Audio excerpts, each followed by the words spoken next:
What's up, rockers from all across the world? I'm here digitally, and we're talking via across the world in British Columbia, even though we're on the West Coast time finally. Thank God.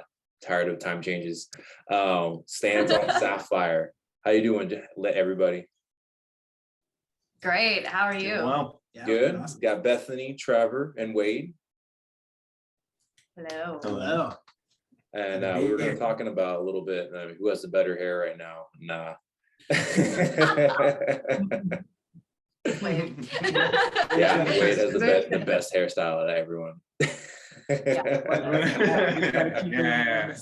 Mystique. Can't blow you to a Hey, dude, just think about it. Look at all the money you're saving and they're spending.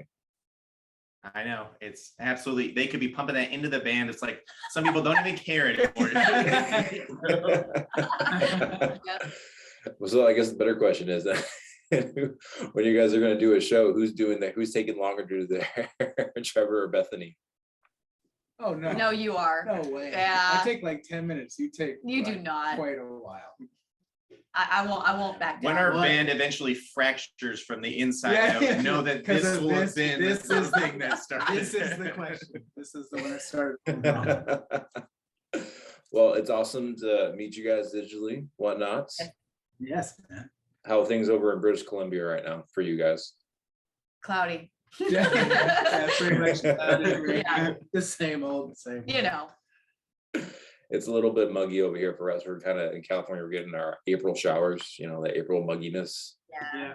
Yeah. It decided to happen on April 1st. Go figure. But of course. Why Yeah. wouldn't it? Right Yeah. out of the way. Well, you guys also just dropped, congratulations, the debut new music video today, correct? Yeah, we did. Yeah. Sure did. And that was a fan voted music video, if I'm correct. Yeah. So we try to involve our fans in what we do, whether it's like through our merchandise or through our music itself. And we thought it'd be really cool to let our fans pick which song off our latest album that we'd make a music video for next. And this one won by quite a bit, so that's what it is. Where did you guys put the voting up for it?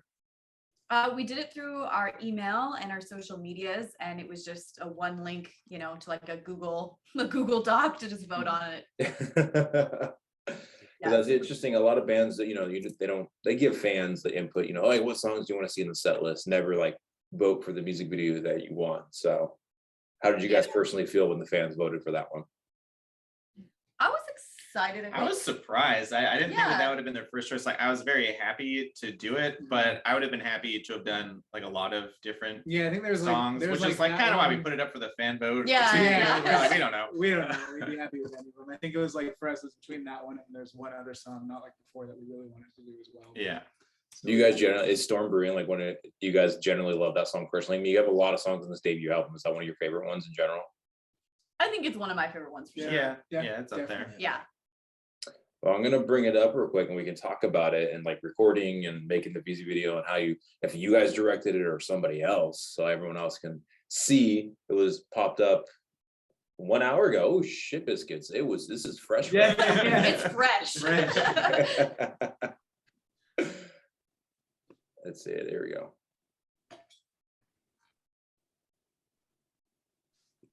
So what did the name Storm Brewing how did that came about? What was the name behind that? That's what the whole chorus is. It just goes, "There's a storm brewing." So real simple. Like, how did you come up with the concept of the song? Oh, that I don't know. It felt like such a moody song that that seemed really fitting, and I don't know. I just rolled with the roll. Is that normal? Bethany right there, she's always on her phone. Is that a normal thing? No. Dude, I love that bass intro. Hell Thank yes. Bass line always important. Oh yeah.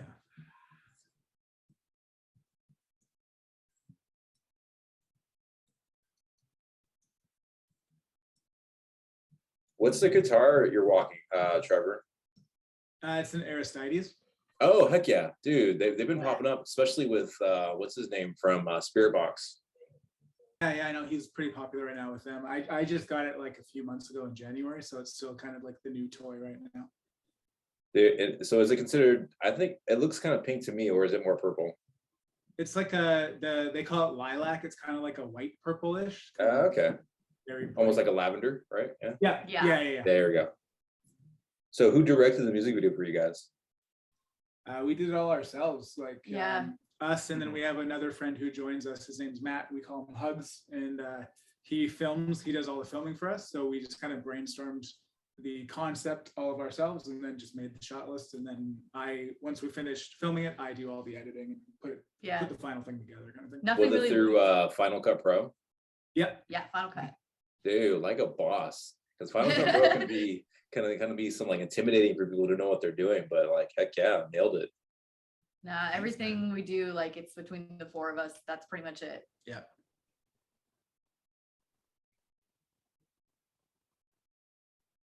The fans chose right. This is a great freaking music video and great sounding for it. Thank you. Thanks. Now, how many takes? How long did it take you guys to record it? 2 different days, actually. Yeah. Yeah, we had wanted to go into it. We typically don't do like narrative story arcs for our music videos, just because we want to keep it like within the realm of possibility of what we're able to film. Yeah. But this time we wanted to kind of like flex our muscles and stretch a little bit. So we shot all this stuff with Bethany like in the house on one day and tried to get as like much footage of that within a time constraint as possible and see where we were at that point. And then when we finally like took it all apart and looked at all the footage, we realized that we didn't quite have enough to make the entire thing just like no band shots, no playing at all. So then on a separate day, we went back and filmed a bunch of different shots of us playing to kind of accentuate everything and help round it out. Yeah. It's crazy when you actually start doing editing like that, even if like you're doing multiple takes for just like a guitar part. Choosing like you may just have to like cut little parts and then doing that quick switch and that multi-layer thing and going over there. You don't realize how short it is into the end. Oh, totally. Yeah. Editing these is super fun, but luckily with like Final Cut Pro, they have multi mode, so it syncs. We just blare the song in the actual audio of the camera. Yeah. Like when we're filming, and then it lines it up to the song that I import. So it like pretty much perfectly lines them up, and I can just like edit without hitting buttons. Yeah, exactly. Yeah. Because on Final Cut, you can do that, create that multi-track, and then it adds it all together in the timing from what it's doing. And then all you got to do is change the angles during it. Exactly. Yeah. But yeah, you don't realize how many shots it's like, okay, this is a guitar part, but there's like 3 angles, like 5. Yeah, this is actually one of the videos we've had with the least. And it becomes like, yeah, you export it, it's like 100 gig file. Oh, it's insane. Yeah. We have to clear the card every time just to shoot. Yeah. Well, but you guys did a phenomenal job. And that kind of goes in a great way of talking about how you guys are an independent band. You do everything yourself, marketing, music videos, mixing, mastering, producing, all of it. Holy crap. All of it. Yeah. Holy crap. We also play all over. We also do the music. Well, when you put it that way, damn. So who handles what exactly? Who is everything, or does Trevor and Wade do everything and you just sit there and just sing? So Trevor is kind of like our primary songwriter, and you can get into that. I generally handle like the lyrics, like I write most of the lyrics. And then I primarily handle like the business side of it, like the social media, stuff that is not specifically the music is generally what I tend to do. And then Wade is help out with both. And then like we also said, we also have another close friend of ours that's like basically our manager that helps with shooting and helping out with those kinds of things, lending opinions on like from a outside party, that type of thing. And then like branding and web is all me, as well as I do the mixing and mastering too. And video editing and video photo editing. Before we started this, I've been a graphic designer for like 10 plus years, so I kind of picked up all those skills. Oh, nice. Yeah. So I've noticed, like when you see bands now before they even want to get signed by a label, nowadays the bands do everything and they're the big package, and so it's like same thing for here. Were you guys doing that separately before this band started, and then it just kind of fell into place? Like heck yeah, we could do it ourselves. No, we had to learn it all from scratch. I mean, aside from Trevor's graphic design, like he talked about, like none of us had any idea how to like record, mix, master. I had no idea about like marketing or, social media management. Like I had no idea, like we just had to teach ourselves. Yeah. That's starting from the ground, and everything goes back to you guys. Like, so you're doing it 100% yourself, and everything is 100% the effort coming back to you guys. Yeah, Totally. exactly. Yeah. When we Now, say do you 100%, think- we mean 100%. Yeah. Well, as the band gets larger and its presence in the music scene, is that you guys think you're gonna, if it gets too big, do you guys see yourself not doing it and potentially having someone else, some kind of like say PR management or some kind of social media people handling and doing everything on your Instagram and whatnot, so you can focus specifically on doing songwriting, maybe still keep doing like, producing wise, but just keeping that off your shoulders? I think that's the ultimate goal would be, because it's not sustainable that just the four of us handle something as the band gets bigger and bigger. It's just, it's not mentally sustainable or even like time sustainable. But I don't think we're ever going to really want to relinquish control over, like you said, like the production and the music and things like that. I think that's always something we're going to want to be very involved in. But in terms of, allowing people to take over posting for us on social media and handling that, like not a problem. happy to pass it on. Well, and now you got, because another good way to segue into it's like you guys are labeled yourselves and put yourself as, a fashion forward hard rock band without a drummer. Yeah. Yes. Yeah. So how did this happen without, because now you do notice in the music videos and whatnot, you guys don't have a drummer. How did that come about? It started, so Trevor and I have been friends for a very long time, I think for like 22 years at this point, and we've been playing music together for maybe like 10 plus years of that point. And we had been in a band like a really long time ago that kind of like fell apart, but we had pretty much continuously kept jamming together and kept not really like writing our own material, but just covers and like jamming, just strictly for fun. And we had always kind of like thrown around the idea of like, oh, should we like start a band again? Like, what would that be like? We could write our own music, but we were always like, oh, we don't have a singer and we don't have a drummer. So like, let's not really worry about that. And then when Trev met Beth, they got married, and it turned out she was a singer. That kind of question came up again, a little more seriously. We're like, oh, we don't have a drummer. And at a certain point, we just said like, you know what? We think that like technology is at a point where we can use drum programming software and make that not an issue for us anymore. So we don't really kind of remove the excuse. Right? Yeah, it just takes out the excuse. We were like, well, now that we don't have any excuses, let's start talking about this more seriously and let's start writing. Yeah, definitely. Because that is always the hardest part. When you're forming the band, you want to track the drums. That's the hardest part. Everything else you can. It's a nightmare. And shoot a music video, you gotta lug a whole kit, set it up, and it's way louder, So then, how did you guys? What's drumming software have you been using for your recordings then? We started, like when we very started, we used just Logic's like drummer built-in functionality. Yeah. But now for both of our albums, we use Get Good Drums. Okay, yeah. Know the software. Yeah, so we use like the Matt Halpern 4 kit, they call it. Sounds killer, super easy to work with. Samples are amazing. And then I do all the programming because I do play drums too, not just guitar, but I'm definitely a better guitar player, but I know enough that I can, program realistic, like, second kick is whatever velocity, all that stuff. So get the timing down. Yeah. Well, now going into the songwriting, doing that, are you guys laying down a bass line first or a drum line first? I always start with drums. Before I do any riff writing, I like to have a beat to play to because I feel it can inspire the riff and change where the riff goes for sure.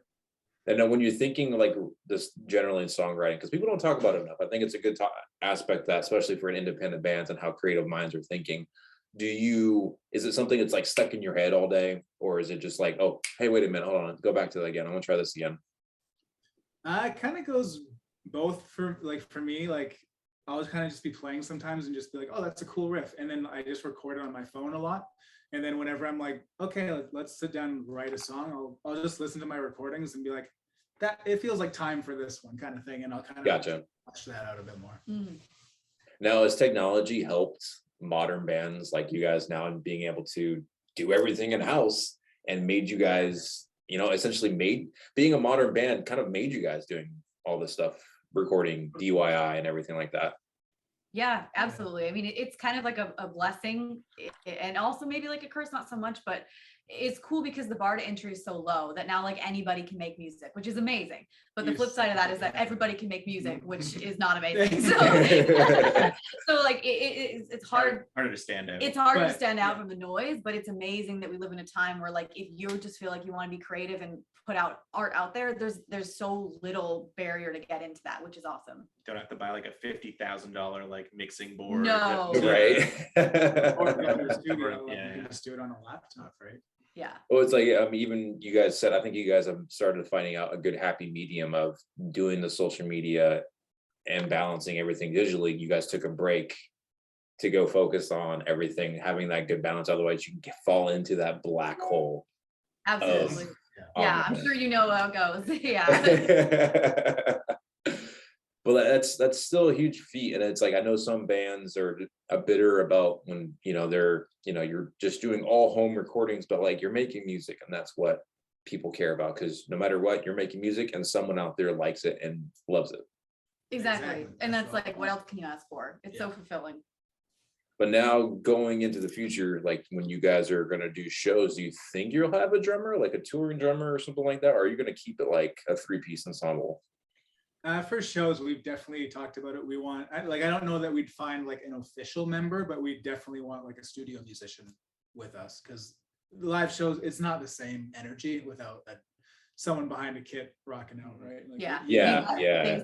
you need that Hitting energy. you right in the chest. Yeah. Drumming back and track is just not the same. Yeah. Yeah, 100%. I mean, I've seen some other bands that have kind of done that. And again, you're right. It doesn't feel that same presence, the loudness, the atmosphere, the air moving behind you. Exactly. Yeah. Because it's like, what's his name? From Ashes to New, they don't have a bassist. They don't have a bassist. Yeah, that when you see them, they don't use anyone playing bass. It's all backing tracks, and I think that's also a missing element. Periphery now, after Nolly left the band, they were like, we don't want to hire someone to replace him. And I've seen them live a couple times without him, which is a shame because I really like him. But yeah, they literally just have all his backing tracks going, and then they don't, and then they just play guitar along with it. Misha's just like, no, we don't need anybody. Because Misha is Misha. He freaking takes over everything. How many layers? Well, now going, I guess it's awesome. Have you guys already been working on new music itself? Have you guys stopped? Because you just released a debut first album back on December, correct? Oh, their second album. Yeah. Second album. Yeah, yes. Right now we're working on like a few covers, and I'm slowly kind of always working away on like riffs and new ideas for songs, but we're just taking a bit of a breather from like intensively writing new material. Yeah. Kind of focusing on we can get into it later, but we're focused on trying to do our own live show where we film and record it. So right now we're kind of tackling that beast of learning how to do that, setting up like in-ear mixes and everything that goes along with that too. Mm-hmm. And so Inviting Warfare, this dropped in December, and it's 14 songs. Yeah. That is hefty. That's a big Yep. It's a big boy. So how long did it take recording wise for you guys to do that? Oh, man. We started recording it. I think we were finished writing it last May. We started recording it in June, and we finished at the beginning of September. So about 3 full months of tracking. Yeah, that's like just tracking. Just tracking. Yeah. That's not mixing, Yeah. That's not even on the producing side. Oh, No, that's not just even, laying like, it down. Or like edits, writing. Yeah. Yeah. Before that, Yeah. and then edits, and I think we took like a brief 2-week kind of getaway after tracking because we're like, we need a break. And then we came back, and I just dove directly into mixing and mastering and all the production side of it.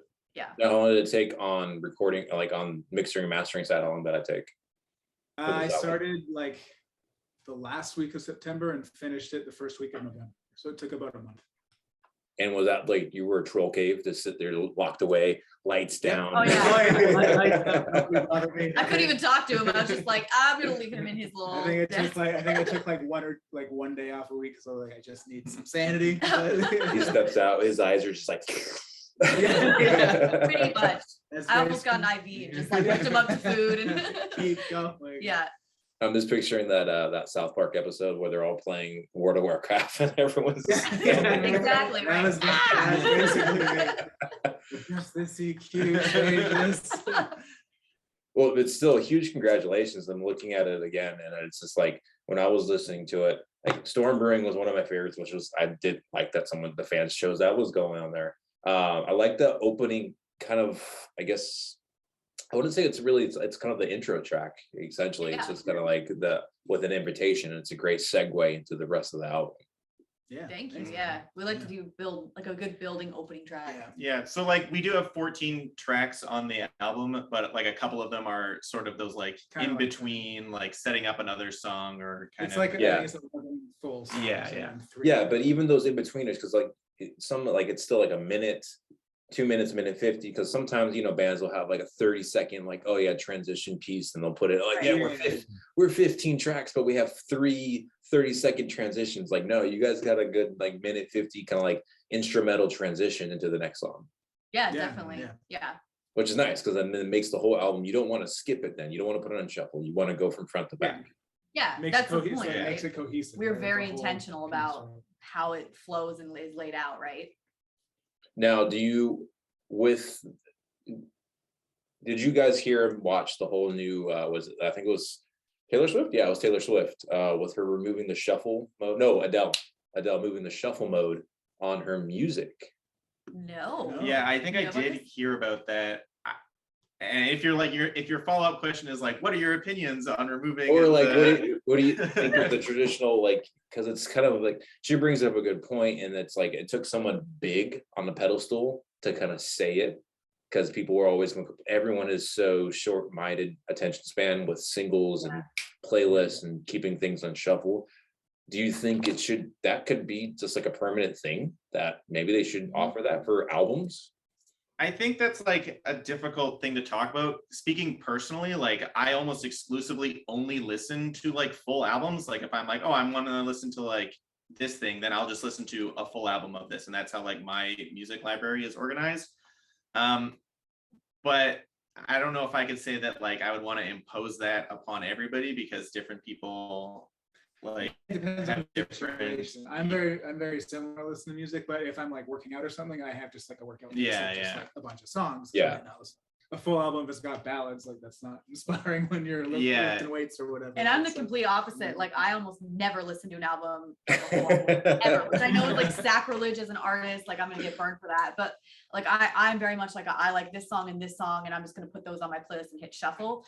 Having said that, now that I've created 2 albums, and especially this last one that we've done like really intentional, it irks me that like the least listened to songs, like you can just look at on Spotify, and you can just see the less plays and the less plays and the less plays as you go down to the bottom. And like, in my opinion, my favorite song on the entire album is the very last track. And it is like one of the least listened to. And it hurts my soul that like people can't 'Cause the just listen to a attention- whole attention- album, right? attention span, right? Yeah, because everybody, like you said, is short-minded, just wants to skip and listen to their favorites or whatever. So yeah, I agree with Wade. I don't know if it should be like permanent, but I do like the thinking of like, I made this album this way, and that's how I want you to experience it, right? Well, maybe they should make it an achievement, like unlockable. Yeah, You have to listen that's to the right. album Yeah, all that's at right. once, and Yeah, then it's Yeah, unlocked. once, and then you can shuffle it. Exactly. I like that. Yeah. Unlock the shuffle mode. It's also kind of like, I don't know, depending on the band and the album that it is. Like there are Yeah. definitely EDM albums or whatever that I would be fine with shuffling through because it doesn't matter as much to me. But if I'm listening to Dream Theater, then it's got to be like, Oh, you yeah. gotta start at the top, you gotta Yeah. end at the bottom, and Yeah. everything else is not gonna make any sense. Yeah. So Spotify, if you're listening, let's do that. Make it an unlockable achievement just for the rock genre. Everybody else is fun. Yeah. Just rock. and Just roll. rock. Yeah. But like going back into the sound and talking about the album, you amazingly have a symphonic metal sound, but also kind of like that skillet tone behind it, like that arena rock meets symphonic rock. Yeah. It's kind of That's kind of the vibe. yeah for most Even now, even more so that Trevor and Beth are married, so you would have more of that married couple dynamic into a band. yeah. Yes, all of our songs are really about our relationship, especially Warfare. Yeah. Warfare. What was that about? Well, she wanted to go out for food, but I didn't. She couldn't decide where she wanted to. How did you know? I don't do that. Well, that's a good way as well. Like on the married couple dynamic, I've seen it. You've seen it a few times, like I mentioned, Skillet. Yeah. But how does that affect your guys' relationship together? Does it make it stronger musically, or do you think you have to separate yourself and take yourself out, isolating wise, writing stuff? I don't know. I think we've kind of struck a good balance, like at least in our relationship of, having a relationship and having our music, but we just like, I don't know, this doesn't sound cliche, like we just really vibe like really well. So it all just flows good together. And Yeah, there's and really no like, we have like boundaries for ourselves, like, Yeah. Certain times when we like no band talk, no music talk, because then it started like when we first started this, it totally took everything over. It's like all we ever talked about, it's all we ever did. We're like, okay, we have to remember, like, we're a husband and wife first, so let's make sure that this doesn't like completely overtake that. Yeah. And then we just kind of had a chat and just figured out some boundaries for our lives, and ever since then it's been great. Yeah. Now, Wade, what's your opinion? We're gonna put him on the spot. He's like, have you been watching any? Have they had bickered a bit while they're recording? No. Of course not. No one ever does. I think for all of us, like, because we're all such close friends, it's all kind of coming from the same place in that when we're recording and when we're doing those takes and stuff, it's important to be able to take criticism in the sense that like we're all just like trying to make the product as the best of like what it can be. So like if Trevor's like, Beth, you didn't hit that note right, or Wade, I need you to play this part differently, it's not coming from like, and by the way, I personally hate you. Like, we're just trying to make this like actually as good as it can be. Yeah. And so no one's really like actively insulting someone directly or like trying to tear them down as a person. We're just all trying to work together to make the best thing possible. I think it's pretty easy for all of us to kind of like make that dissonance work together. Yeah, it's like you can do better, right? Like if one of us says like, hey, you can do that again, it's not like out of like you suck. It's like I know you can do even better, right? So like let's just make it the best. You are the weakest link, just so you know. You are the weakest link. Goodbye. I mean, it could be a future marketing ploy. You could have a couple, like exclusively couples relationship. I mean, if you find someone that's a female drummer and you guys start dating, that could be a great. Let me tell you how many times I've wished and hoped and prayed for that. I thought you were gonna say like you should have a fan vote and then the top vote gets kicked out of the There we go. That's the next. Really The next Instagram email poll. We'll start running out of content. This one. But so now also you guys have a Patreon, correct? If I saw that online. Yeah, What do you guys put on your Patreon? Because that's another thing that bands have been taking, especially for more independent bands, they've been taking control of. What kind of content? We've like branded it as like our Gems Family fan club, and we give them like, you get to see all of our stuff super early. We give them our music like sometimes a month before it's even out. We give them like early access to our music videos, but not just that, we share a lot of really like raw, uncut, just like filtered videos of us like throwing down guitars or behind the scenes of our latest music video. Like you can just see us goofing off. You can see what the set looked like versus what the end product looked like. Anything that we can do to just kind of let them into our world is like our way of saying thank you for supporting us. Like we just share anything we can with them. Now I've noticed there's some other bands have done it really well, especially that. It sounds like you guys are making really great content as well for Patreon. Instead of just having it to have it, you're actually putting out content for them. But a great band from the UK, While She Sleeps, they are just like hard. I think they're one of the top tier bands I've seen. That the way they do their Patreon account, they make their fans involved. They have workshops, vocal lessons, bass, and for every instrument or band member on there, they teach their own class and they have people submit their stuff on the tiers and whatnot. So it's amazing to see, and they're an independent band as well, completely independent. So Patreon is giving this another one revenue avenue and also another exclusive content to give to your fans. Yeah, like it's a great revenue avenue for us, but I don't really view it as like a just give me your money kind of thing. I very much view it as like we legitimately have so much more value to add to like your life and even just let you in our world a bit more. It's like I never want to approach it of like give me your money and like just because you love me. Like it's very much like what kind of things can we give back to our fans, right? Yeah, that is the extended edition of your album. Yes, exactly. Exactly. All the behind the heat like takes and like everything you guys are showing, the raw files and everything, that's the extended edition, or back in the day, back in my day, the enhanced CD edition when you put it in the computer. Yeah, and that's exactly what we did. We gave them like our demos, like, you know, we showed them the whole process of here's where our song starts, here's where it ends. Like, it's awesome, right?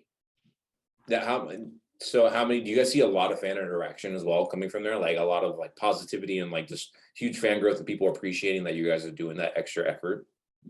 Yeah, I mean, it's a small tight-knit group right now, but we're very adamant on having a positive community and, you know, just building each other up. And I can honestly say it's been probably one of the most rewarding parts of doing this, is just seeing, not just connecting with our fans, but seeing our fans connect with each other, and suddenly they're becoming friends and they're making new relationships. And, you know, we've got people in Germany, UK, Canada, US, like across the world. And it's just like, It's awesome. it's just the coolest feeling to be able to bring people together in like a really supportive, positive way. Now, is this like you would think something important if you're going to be an independent band, if you're going to stay independent, do everything you want? Is this something like this, like that kind of platform you should have? Like, you should have this if you want to be an independent band. I think I would say yes. Like I'm always, At least for us. at least for us, like I'm always of the opinion of like, you need to decide what makes sense for you and for your art and what you want to spend your time on and what you don't want to spend your time on. But for us, I think it's been absolutely vital. And I can't say like, what do you have to lose other than just a really great community, right? Yeah. Because what I've noticed is the bands that, you know, they don't want to be signed, but they're the ones also, they don't put out any other extra content. They put out maybe just an EP, a couple singles, no promotion, no fan engagement, but then it's great music, but then they also get mad that why isn't our music how come our music reaching out to a broader base and stuff like that? But then there's other bands that are doing like your route. They're doing the extra effort of all the fan engagement, extra content, and enjoying it. Yeah. And getting so much more positive, look from their music, and everyone getting bigger exposure from it. Yeah, I think if you want to be taken seriously and you want people to appreciate what you do on like a deeper level, you have to be willing to put that equal effort in, right? Totally. And yeah, it also depends on like where you're coming from musically. If you're trying to, like, who you're making music for, why you're making it, if you're trying to make it in the music industry.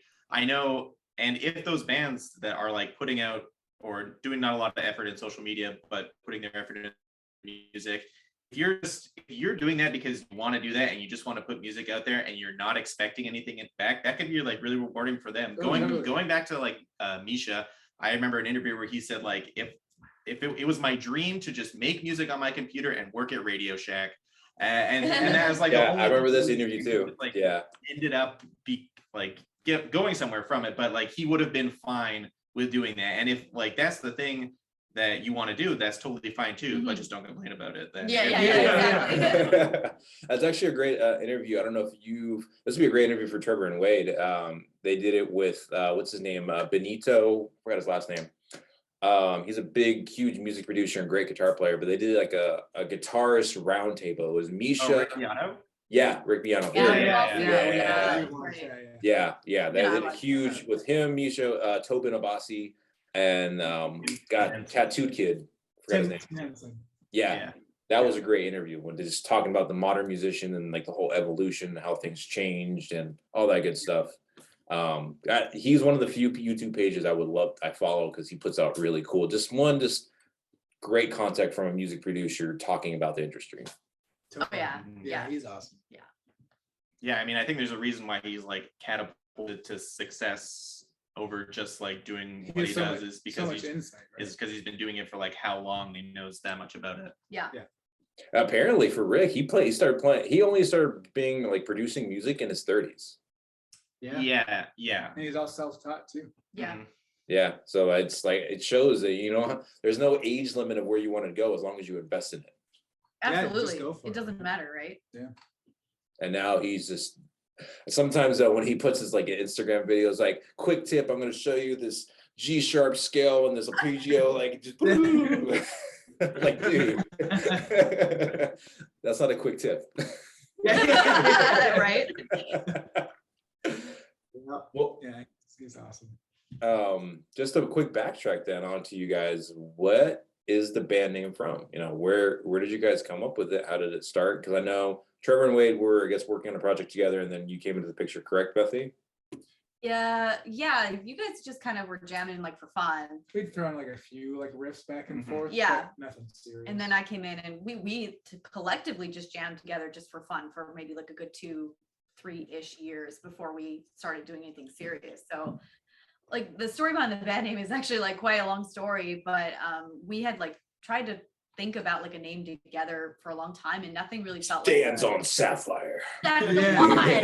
Yeah, totally. And then through Trevor and I kind of sitting down and just writing out some names, like Stands on Sapphires is one of the ones that kind of just stood out to us. And it turns out that it had like a kind of like a deeper connection to something that had happened previously before we started the band.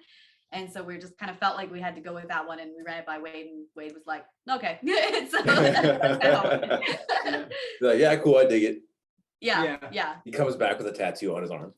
Yeah. Holy Motley Crue moment. He's like, oh no, we changed the band name last night. Oh crap. Oh, too late. That's the name. Yeah. So it was really cool how it came together. But that's how we kind of, that's the Yeah, cliff notes of we it. struggled for so long that one day we just like put like, okay, like 15 minutes on the clock, phones away, and just like any name you can think of, just write on a piece of paper. Yeah. And then also looking up legal wise. That's a big tip for bands looking up names. You got to make sure the band's legal. Once we Yeah. pared it down, we're like, okay, is anybody taking this name? Yeah, and then we Google like it. searched Google on it. Google and Spotify and all that. We're like, okay, no one's got it, so let's do it. Yeah. Because definitely. you don't want to get a cease and desist, or you can't write any freaking merch or anything like that. Like after you No. Exactly. Exactly. publicly announce your name and then you get big enough and like, oh hey, we legally own that trademark. Yeah, that was Which is surprising. That's like, actually, I'm really surprised the band doesn't have that name. Yeah, there was another one that I thought was like that Trevor came up with that I liked. It was like Between Two Thieves. And I thought that was dope. But then like actually no one had that one either. And I was like, I feel like that's such an obvious name for like So a if rock anyone's band. listening, it needs a name. Between Two Thieves, Yeah. great name. But it's also, people forget, like you may start a band name and you may see another band has that name on like Instagram or YouTube or some MySpace back in the day. But until someone legally buys it, it is fair game. Yeah, exactly. Yeah. So we bought the URL, so don't take it. Okay. Well, what's next then on the pipeline for 2022 for you guys?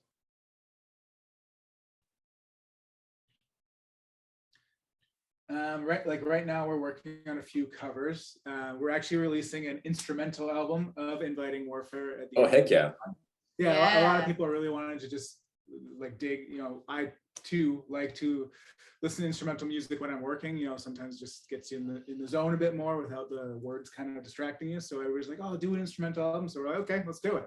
So that's coming out in like a couple weeks now. And seriously though, the guitar and bass tracking and producing on that, dude, on fire. Sick tones. It's gonna be Thank so you. cool for our fans to like hear everything that's going on, because we are just like so produced and layered with our music. Like we usually don't just do drum, bass, vocals, guitar. Like there's so much going on. I'm It's like- super stoked that's gonna shine through a bit more on this album. Yeah, and we're actually releasing orchestral tracks too, so Yeah. you can hear just like what the orchestra is doing in the background and things like that. Yeah. It's gonna be really cool. Yeah, Heck yeah. Yeah. When do you guys think you're gonna do that? Like release wise timeline?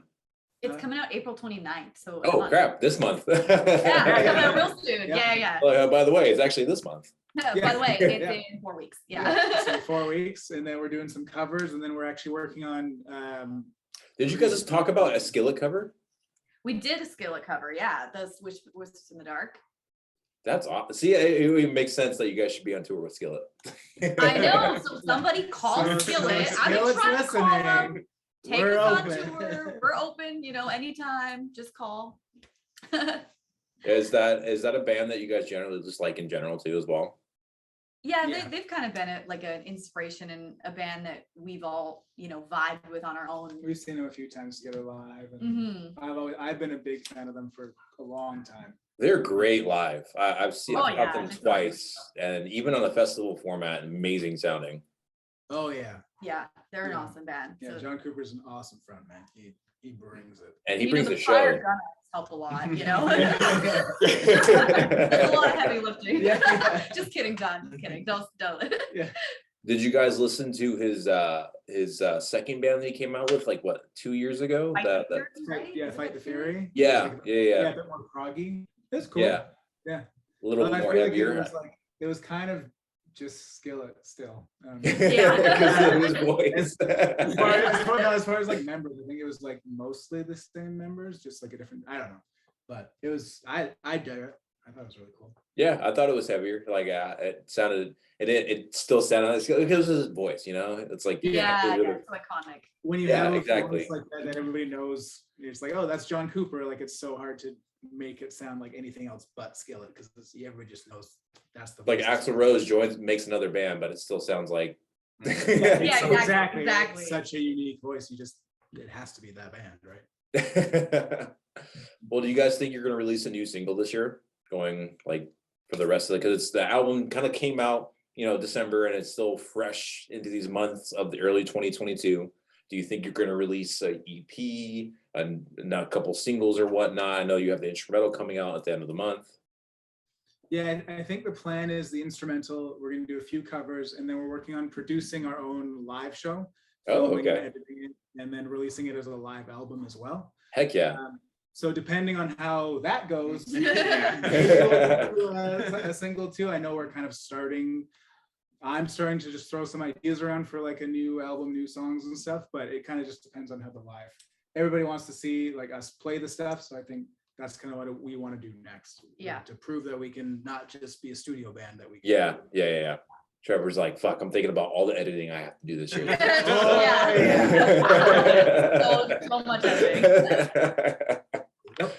So we'll see how that goes. Do you guys think you'll do maybe even though it's like concerts are coming back, do you guys think you're gonna do a live stream just for the show? Like, fuck yeah, we're a band, here's our live stream. We're gonna do it on this date, time, whatever. I think we'll do more like when you see like a live, in the olden days, all the DVDs you watch, when you see a performance now, we'll film it and record it, and then we'll produce it afterwards and release it. We'll probably do like a live stream of it, like a watch but party. It won't be like us actually playing right. Yeah. Just Okay, yeah, that's like it's now become more prevalent of bands. Well, they were doing it during 2022. They went out, recorded it, lived it, then put it out. Here you go. Here's our live performance we recorded for you guys to come watch. Yeah, exactly. Like live streaming takes a huge amount of gear to actually live stream with like good sound quality. Yeah, exactly. And like, Yeah. So that's kind of if like a good middle ground. You gotta have the good. You really have to have the good money and equipment for a live stream. Like now, like during that for bands to pull it off. Yeah. Oh yeah, absolutely. So we're trying to find that middle ground. Mm-hmm. Well, I guess the fun question, it's always nice to hear what people are listening to and what for your fans may want to know what you guys are listening to. What are some new music that's been playing on your, maybe on shuffle or not on shuffle on iTunes? album? Like, you have anything? Yeah, I do. So, I'm sorry. My favorite band is Ghost. They dropped an album. Like, dude, it slaps. I just saw them live. It's so good. That it's like the combination of like there's some like weird prog in it. The whole thing is like this, love letter to like 80s arena metal, and like everything is I've been listening to that almost exclusively for the last little bit. Sweet. I have honestly not listened to like any new music. I think like I get so wrapped up in working on our own that it's hard to find new ones, but a few songs from Skillet's last album, Dominion, are really vibing with me. And then, I'm going to show my true colors here, a gigantic anime nerd. The like theme song for the final season of Attack on Titan is just like, vibing and I love it. It's called The Rumbling. So I've been listening to that a lot. It slaps. It's so good. So that's kind of where I'm at with my music. Yeah, same for me with the Attack on Titan one, but also some of Muse's new singles I'm really liking. Both of their new singles. And then I'm a big fan. We're all big fans of like Japanese rock. So like there's a band called My First Story. They just released a new single that I'm really digging. And that's basically it. It's so hard because I used to listen to music a lot more before I started working on it. Which is yes, that's exactly the trap that happens too. Yeah, it really does. So I haven't had the time to like search new music out. I just kind of listen to the stuff I've always listened to. Yeah. Well, that's awesome, man. And again, congratulations on the freaking second sophomore album coming out in December, and it's still getting fresh, and you guys still putting the content out for it. And it seems like everyone's got a positive view on it and loving it as well. Yeah, Thanks, man. definitely. Thank Yeah. you. We're super proud of it. Yeah, We're very, proud. very proud of it. Trevor, yeah, he's like, I'm fucking proud of it, all right? Everybody should know it. Well, I look forward to also seeing the instrumental coming out on, you said April 26th, correct? 29th. Yeah. 29th. There we go. Yeah. Sorry, I knew it was in the 20s, in the late 20s. Yeah, you're good. You're So- good. Well, that's awesome. I'm going to bump that as well and promote it. And you guys all should hear it and check out this, because their bass tone and guitar tones are sick. Knowing now that they're doing all in-house in their tones and watching the music video for Storm Brewing, you got to love that bass line. It's pretty dope. It's really good. It's really good. But thank you guys so much for your time. Thank you on Friday. I hope you guys have a great weekend and everything. And everybody else, be sure to have your horns up and keep listening to their music. Thanks, Justin. Thanks so much for having us. Thanks, man.